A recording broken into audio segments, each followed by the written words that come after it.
Hey guys, so in this video I'll show you how to edit your close friend list on Instagram. So basically close friend list gives us a feature that we can only show our story to the particular persons which are added in our close friend list. So if you want to edit your close friend list, you have to just click on the story.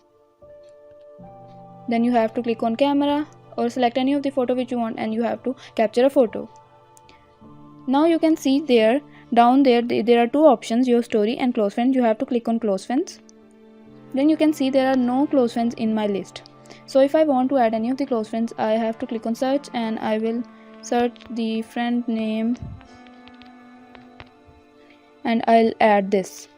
And you can add as much as you can. For suppose I am adding these. After that you have to click on done. After your story has been posted, you have to click on your story and you have to click on the star icon and you can see edit your close friend list. You have to click on this and there are these 5 persons which I have added in the close friends. So if you want to clear all of them, you have to click on clear all, but if you want to delete any one of these, you have to just disable them and after that you have to click done and your list will be edited.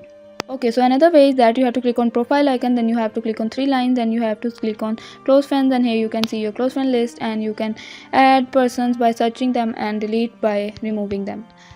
This is how you can edit your close friend list. Hope you guys like the video. If you guys like the video, give it a thumbs up and subscribe to the channel and hit the bell icon. Thank you for watching.